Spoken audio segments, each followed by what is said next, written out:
ఇందులో మా నాయకులము పాత్ర చాలా పరిమితం.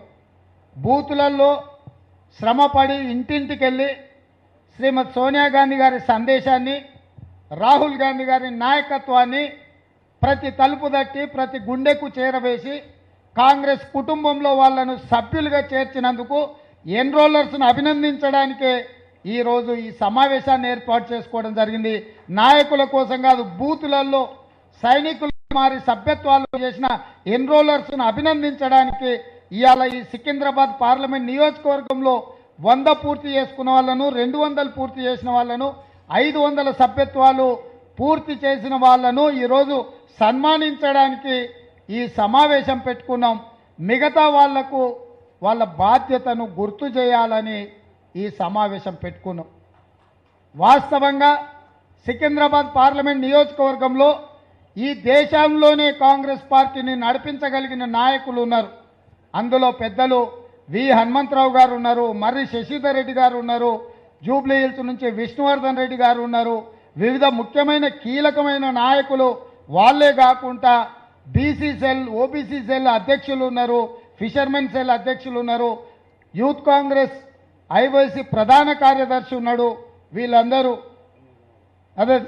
వీళ్ళందరూ జాతీయ స్థాయిలో నాయకత్వం వహించగలిగిన నాయకులు ఇక్కడ ఉన్నారు. మరి జాతీయ స్థాయిలో కాంగ్రెస్ పార్టీకి నాయకత్వం వహించగలిగిన నాయకులు ఉన్న సికింద్రాబాద్ పార్లమెంటు నియోజకవర్గంలో 47,000 సభ్యత్వాలే నమోదైనాయంటే మా మిత్రులు, మా పెద్దలందరూ జాతీయ నాయకత్వంలో బిజీగా ఉండి బూతులలో సభ్యత్వం చేయలేదని నేను అనుకుంటున్నా, కానీ వాళ్ళు చేతగాక చేయలేదని మీరు ఎవరూ అనుకోవద్దని చెప్పి నేను ఈ సందర్భంగా తెలియజేస్తాను. కాబట్టి ఈ సికింద్రాబాద్ పార్లమెంట్ నియోజకవర్గంలో ఉన్న ప్రతి నాయకుడికి ఇచ్చిన బాధ్యతల్ని మా బోసరాజు గారికి నా విజ్ఞప్తి. ఎందుకంటే జాతీయ కార్యదర్శిగా వారే బాధ్యులు. ఈ సభ్యత్వాలు మీరు అన్నట్టుగా ప్రతి బూతులో 100 సభ్యత్వాలు ఏఐసీ ఇచ్చిన ఆదేశాల మేరకు సభ్యత్వాలు చేయకపోతే దయచేసి కార్యకర్తలందరి చేత మీ కరతాళ ధ్వనుల మధ్య ఒక్క అంశాన్ని నేను ఆమోదించాల్సిగా మిమ్మల్ని అందరినీ అడుగుతున్నా. ప్రతి బూతులో 100 సభ్యత్వాలు చేయకపోతే ఇక్కడున్న అన్ని బాధ్యతలు సికింద్రాబాద్ పార్లమెంట్లో ఉన్న వాళ్ళ అందరి పదవులు రద్దు చేయాల్సిందిగా వీరికి మీ తరఫున విజ్ఞప్తి చేస్తున్నా. మీరు అందరూ ఆమోదిస్తే, మీ ఆమోదం ద్వారా బోసరాజు గారికి విజ్ఞప్తి చేస్తున్నా. ప్రతి బూతులో 100 సభ్యత్వాలు చేయకపోతే సికింద్రాబాద్ పార్లమెంట్లో ఉన్న అందరి నాయకుల యొక్క పదవులను మీరే శ్రీమతి సోనియా గాంధీ గారితో మాట్లాడి ఆ పదవులను రద్దు చేయించాల్సిందిగా నేను మీ అందరి తరఫున పెద్దలు బోసరాజు గారికి విజ్ఞప్తి చేస్తున్నా. ఇంట గెలిచి రచ్చ గెలవమన్నారు. మన బూతులలో మనం 100 సభ్యత్వాలు చేయకపోతే ఇక మనం ఎంత గొప్ప నాయకులమైనా పార్టీకి ఉపయోగపడము అన్న సంగతి పార్టీ అర్థం చేసుకుంటుంది. కాబట్టి ఈ సభ్యత్వాలు మార్చి 20వ తారీఖు, ఈరోజు 28 ఫిబ్రవరి, 25 రోజులు మీకు సమయం తీసుకొని ఈ 25 రోజులలో ఎవరైతే ప్రతి బూతులో 100 సభ్యత్వాలు చేస్తారో వాళ్ళకే కాంగ్రెస్ పార్టీలో పదవులు ఉండే విధంగా చేయని వాళ్ళ పదవులను రద్దు చేయాల్సిందిగా మీ అందరి ఆమోదం మేరకు బోసరాజు గారికి ఈ బాధ్యతను పిసిసి అధ్యక్షుడిగా నేను వారికి విజ్ఞప్తి చేస్తున్నా. దయచేసి మా విజ్ఞప్తిని, మా ఆవేదనను మీరు అర్థం చేసుకోవాలి. లేకపోతే నల్గొండ జిల్లాలో 4.5 లక్షలు చేసిన వాళ్ళు, పెద్దపల్లి పార్లమెంట్లో 4 లక్షలు చేసిన వాళ్ళు, మల్కాజ్గిరి పార్లమెంట్ జిల్లాలో 3 లక్షలు చేసిన వాళ్ళు, పని చేసిన వాళ్ళు పని చేయని వాళ్ళను ఒకటే ఘాటన కడితే పని చేసిన వాళ్లకు గుర్తింపు లేకుండా పోతుంది. కాబట్టి దయచేసి ఆ పార్లమెంట్లకు బాధ్యతగా ఉండి వర్కింగ్ ప్రెసిడెంట్లుగా, వైస్ ప్రెసిడెంట్లుగా ఆ పార్లమెంట్లకు ఇన్ఛార్జిగా ఉండి సభ్యత్వాలు అద్భుతంగా చేయించిన నాయకత్వాన్ని ప్రమోషన్ ఇవ్వాల్సిన అవసరం ఉంది. బూతులలో కష్టపడ్డోళ్లను, బూతుల కష్టపడ్డోళ్లను గ్రామానికి, గ్రామంలో కష్టపడ్డోళ్లను మండలానికి, మండలంలో కష్టపడ్డోళ్లను నియోజకవర్గానికి, నియోజకవర్గ స్థాయిలో కష్టపడ్డ వాళ్ళను జిల్లా స్థాయికి, జిల్లాలో కష్టపడ్డ వాళ్ళను రాష్ట్ర స్థాయికి, రాష్ట్రంలో కష్టపడ్డ వాళ్ళను జాతీయ స్థాయికి పదవులు ఇచ్చినప్పుడు కష్టపడ్డ వాడికే కాంగ్రెస్లో అవకాశాలు వస్తాయి. కాంగ్రెస్లో కూర్చోబెడతారు. అంతే తప్ప మేము పెద్ద నాయకులమని చెప్పుకొని తిరిగి చలామణి అయితే వాళ్లకు అవకాశాలు ఉండవనే సందేశాన్ని మనం ఇవ్వాల్సిన అవసరం ఉన్నది. ఇవాళ రాజకీయాలు కూడా సంక్షేమంతో పాటు అభివృద్ధితో పాటు పోటీ రాజకీయాలుగా మారినాయి. ఇవాళ గతంలో పార్టీలు సిద్ధాంతాల పరంగా విధానాల పరంగా ప్రజల దగ్గరికి వెళ్ళి తమ సిద్ధాంతాలను తమ విధానాలను తమ అభివృద్ధి సంక్షేమ కార్యక్రమాలను ప్రజలకు చెప్పి ఎన్నికలలో గెలిచే పరిస్థితి ఉండే. కానీ ఇవాళ కాలం మారింది, పోటీ మారింది. మా మిత్రుడు దాసో శ్రవణ్ గారు చాలా స్పష్టంగా చెప్పిండ్రు, ఇవాళ పోటీ తత్వంలో పోటీ పడాల్సిన అవసరం ఉంది. ఇవాళ కేసీఆర్ మన సభ్యత్వ నమోదు కార్యక్రమాలు చూసిన తర్వాత భయపడి కేసీఆర్ వల్ల కాదు కాంగ్రెస్తో కొట్లాటకని చెప్పి బీహార్కి వెళ్ళి ప్రశాంత్ కిషోర్ని తెచ్చుకొని ఇవాళ కాంగ్రెస్ పార్టీతో పోటీకి దిగింది. బూతులలో కాంగ్రెస్ పార్టీ కార్యకర్తల కష్టాన్ని చూసి బూతులలో కాంగ్రెస్ పార్టీ కార్యకర్తలను ఎదుర్కోవాలంటే టీఆర్ఎస్ కేసీఆర్ వల్ల కాదు అని చెప్పి బీహార్కి వెళ్ళి ప్రశాంత్ కిషోర్ను తెచ్చుకున్నాడు అంటే ఇవాళ మనం అందరం అప్రమత్తంగా ఉండాల్సిన అవసరం ఉన్నది. ఇవాళ మిత్రులారా మీరు ఆలోచన చేయండి.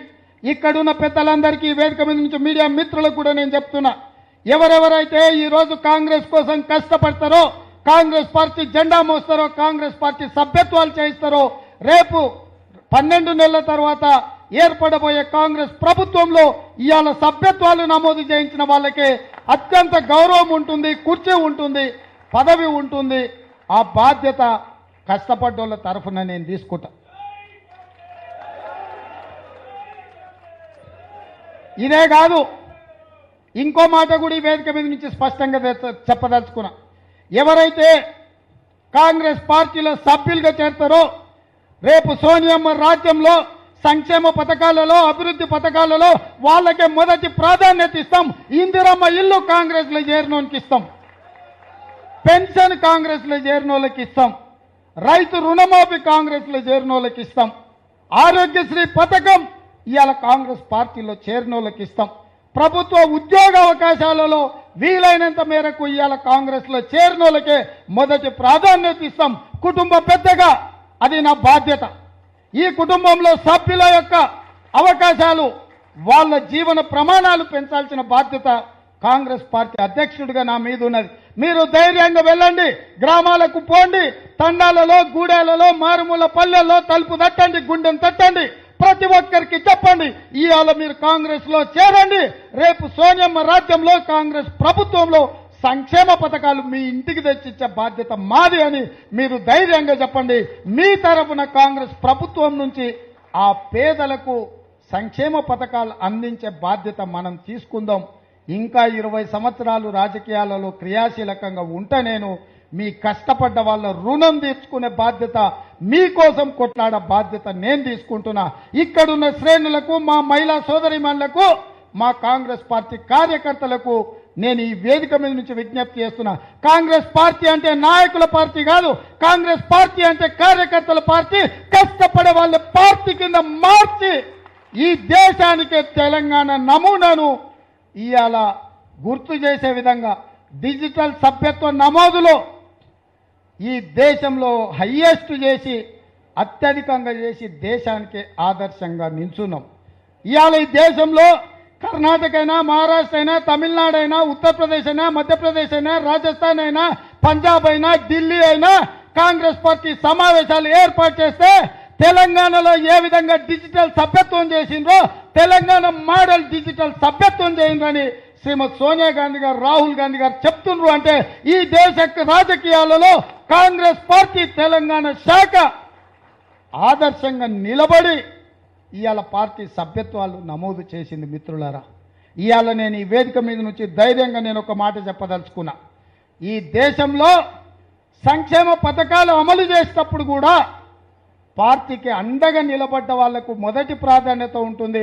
మొదటి బంతిలో భోజనం పెడతాం, వడ్డిచ్చేది మనమే, వడ్డిచ్చేది మన వాళ్ళకే. ఈ సంగతి ప్రజలకు చెప్పి ప్రజల దగ్గరికి వెళ్ళి చెప్పండి. శ్రీమతి సోనియా గాంధీ గారి సందేశంగా ఇంటింటికి వెళ్ళి చెప్పండి. ఇవాళ కాంగ్రెస్ పార్టీలో చేరిన వాళ్ళకే రేపు సోనియమ్మ రాజ్యంలో కాంగ్రెస్ ప్రభుత్వంలో సంక్షేమ పథకాలు ఇంటికి వస్తాయి, ఇండ్లు వస్తాయి, పింఛన్ వస్తుంది, ఆరోగ్యశ్రీ వస్తుంది, రైతు రుణమాఫీ వస్తుంది, ఫీజు రియంబర్స్మెంట్ వస్తుంది. మీకు ఏం కావాలన్నా ఇవాళ కాంగ్రెస్లో చేరండి. 12 నెలల తర్వాత మీ ఇంటికి ఇవాళ మీ సభ్యత్వంతో పాటు మీ కష్టాలు రాసుకుపోతామని రాసుకొని రాండి. ఆ కుటుంబాల యొక్క కష్టాల అవసరాలు మా కార్యకర్తలుగా బూతుల వారిగా రాసుకోండి. రేపు వాళ్ళ కష్టాలను తీర్చే బాధ్యత మనం తీసుకుందామని చెప్పి నేను ఈ సందర్భంగా తెలియజేస్తున్నాను. అదేవిధంగా ఇవాళ రాష్ట్ర రాజకీయాలను చూడండి. కేసీఆర్ గారు ఏ దిశగో ప్రయాణిస్తున్నాడో, ఏ రకమైన కుట్రలు కుతంత్రాలతోని తిరిగి తెలంగాణను కబలించడానికి ఏ విధంగా కమ్ముకొస్తున్నాడో తెలంగాణ సమాజం, తెలంగాణ విద్యావేత్తలు, తెలంగాణ విజ్ఞులు ఈరోజు ఆలోచన చేయాలి. ఆనాడు తెలంగాణ ఉద్యమంలో నీళ్లు నిధులు నియామకాల పేరు మీద తెలంగాణ ప్రజల యొక్క ఆకాంక్షల్ని రాజకీయ ప్రయోజనానికి వాడుకున్నాడు. ఆనాడు తెలంగాణ ఉద్యమంలో సమిధలు అయ్యింది తెలంగాణ బిడ్డలు.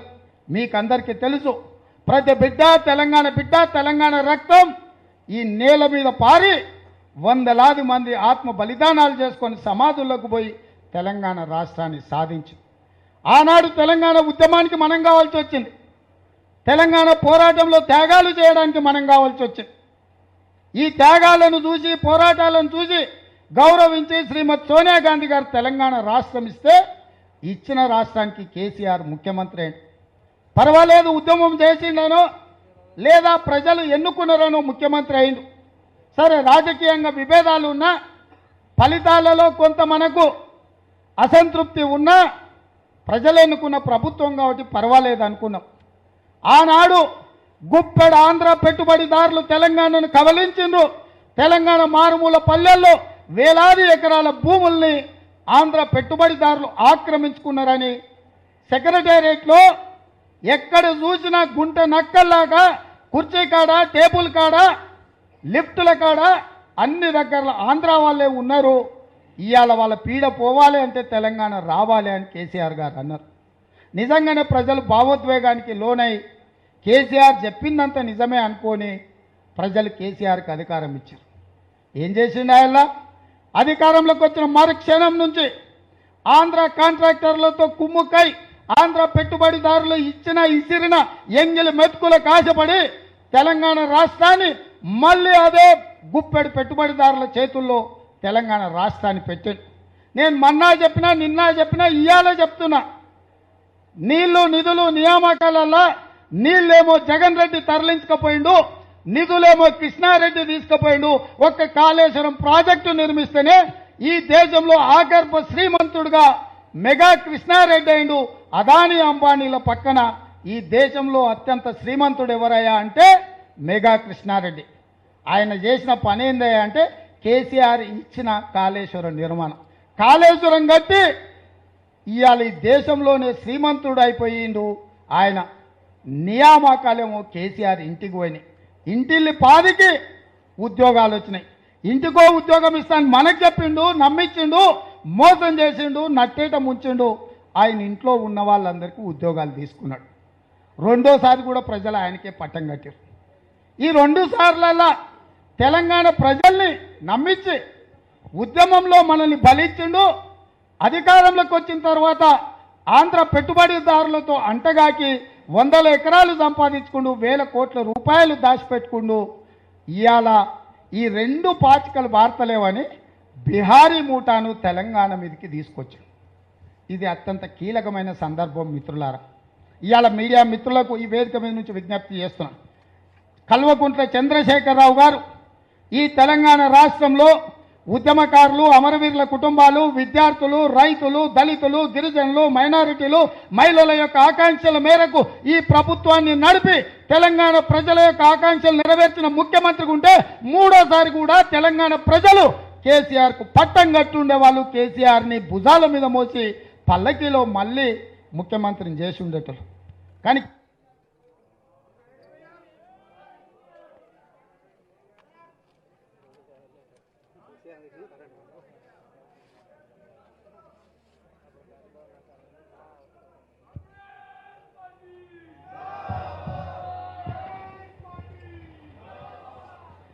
కరెంట్లో ఎవడన్నా టీఆర్ఎస్ వాడు చూడండి చూడురా.